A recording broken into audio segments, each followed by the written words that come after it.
Causas de la Gran Depresión. Depresiones en las economías de las naciones individuales durante la segunda mitad de la década de 1920. Una de las razones de esto fue el exceso de producción de ciertos productos, como el trigo, ya que los precios de los productos bajaron y se generaron menos ingresos. Esto es llamado sobreproducción interna, al ser muchos productos y mismo mercado, es decir, por haber más producto no significa que habría más venta, y los precios cayeron. Al haber más productos no hacía falta mano de obra y hubieron desempleos masivos, al no haber en qué trabajar. El segundo factor fue una crisis financiera internacional. Esto se vio causado por el mercado de accionistas de Estados Unidos. Durante la década de 1920, Estados Unidos prestó dinero a Alemania para pagar la deuda que tenía con Francia y Gran Bretaña, y así costear los daños ocasionados por la Primera Guerra Mundial. Distribución eficiente del ingreso. Esto se debe en gran medida al capitalismo, donde la ganancia se iba a los dueños y estos decidían qué hacer con el capital obtenido. La gente normal, al no contar con ingresos suficientes, recurrían a préstamos y se aventuraban al mundo de las finanzas, con la esperanza de tener dinero rápido, pagar deudas y crecer económicamente. Reducción de la demanda de exportaciones, lo que fue una de las medidas tomadas por los republicanos en parte de su aislamiento económico para proteger a Estados Unidos de la crisis mundial. Sin embargo, esto era una falacia pues impulsaría claramente la economía americana y lo salvaría de la futura crisis al haber movimiento de capital. Especulación. Con todo el futuro prometedor que veían Estados Unidos y ver las ganancias del mercado, la sociedad empezó a invertir su dinero en la compra de acciones para venderlas después a mayor precio, y así sacar ganancia. Esto se salió de control al haber ventas de acciones muy fuertes.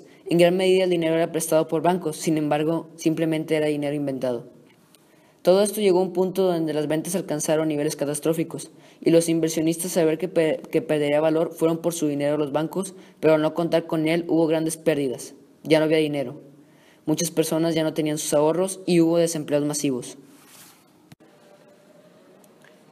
Desplome de Wall Street. En 1928, algunos síntomas hacían prever que la economía estaba en peligro. Los ingresos de la población no habían subido tanto como para que el consumo siguiera creciendo.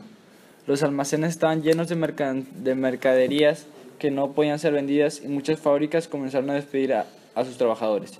Sin embargo, en la bolsa seguía la fiesta especulativa.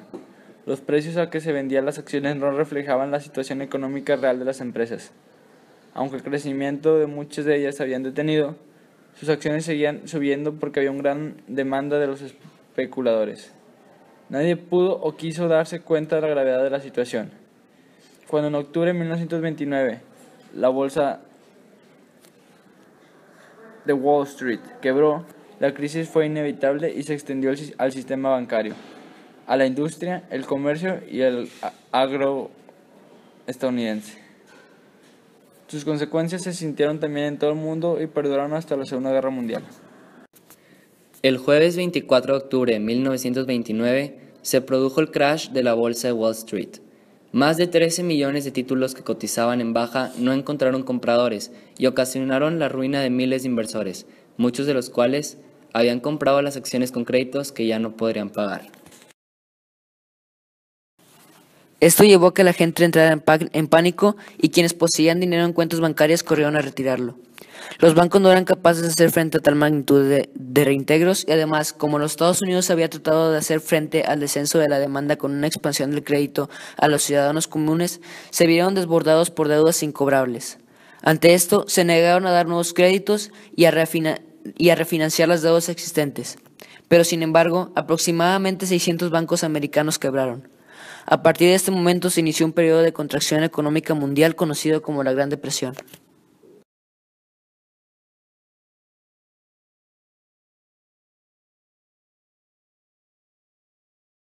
Uno de los efectos más directos fue la debilitación e incluso la quiebra de muchos bancos europeos y estadounidenses, de manera destacada el caso de Credit Ansalt en 1931.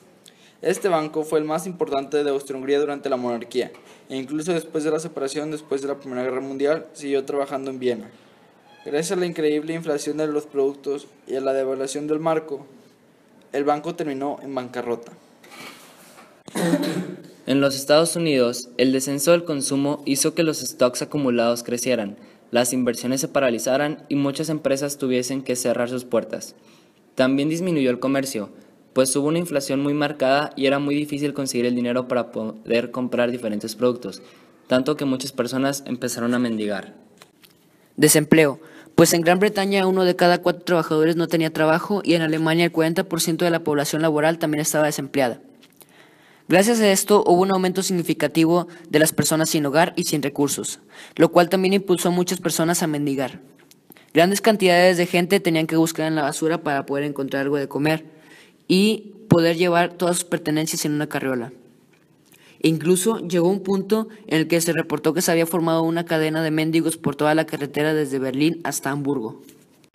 La caída de la actividad industrial supuso una desocupación generalizada, de tal manera que se calcula que hacia 1932 existían en los Estados Unidos cerca de 13 millones de desocupados. La depresión trajo también penuria en el campo, pues muchos agricultores se arruinaron como consecuencia de la caída de los precios y de los mercados agrícolas. Como solución desesperada para poder pagar sus deudas, gran cantidad de trabajadores agrícolas vendieron sus tierras a precios irrisorios y se fueron a trabajar al oeste. La pobreza no alcanzó solo a campesinos y obreros, sino que se extendió a empleados, profesionales y capitalistas arruinados. Además, la interferencia de los gobiernos capitalistas en el comercio, puesto que rompió así con su filosofía de laissez-faire, es decir, dejar a las personas hacer libremente lo que quisieran en el mercado y dejar que el comercio tome su propio rumbo. También se intentó solucionar la crisis con reducción de costos y aumento de aranceles, pero estas medidas difícilmente tuvieron algún efecto positivo. Los líderes radicales empezaron a ganar seguidores debido al descontento social que hacían la población contra los gobiernos democráticos y capitalistas, a los cuales le atribuían esta crisis económica y la miseria en la que vivían. Esto se vio provocado porque la teoría marxista de que el capitalismo se terminaría destruyendo a sí mismo se estaba volviendo realidad, por lo que hubo un incremento en las personas que promovían el comunismo, en especial entre los trabajadores y los intelectuales. Caos político. Esto se ve claramente en Francia, país que era una república capitalista y que en 1936 se convirtió momentáneamente en uno comunista, pues un grupo de partidos de izquierda se unió y formó el Frente Popular. También Alemania fue golpeado en este sentido, puesto que aún después de la guerra habían quedado muy debilitados y muchas personas estaban inconformes con la República de Weimar. La Gran Depresión provocó que 4.38 millones de personas estuvieran desempleadas para 1930, lo cual abrió el paso a los partidos extremistas para ganar seguidores. Estados Unidos fue la más afectada, al igual que Alemania. Su producción industrial bajó un 50% y también sufrieron un incremento considerable de desempleo, con 12 millones de desempleados para 1933. Esto provocó un cambio en la política de Estados Unidos bajo la presidencia de Franklin Roosevelt, quien creía que era necesario hacer cambios en el capitalismo para poder seguir adelante. Esto lo llevó a cabo a través de una política de intervención activa del gobierno en el comercio, la cual es conocida como el Nuevo Trato New Deal. El nuevo trato tuvo varios aspectos y organizaciones nuevas importantes. Una de estas es la WPA, Administración de Proyectos de Obras por sus siglas en inglés, la cual consistía en emplear personas para crear puentes, carreteras, etc. También se creó el sistema de pensiones y el seguro del desempleo.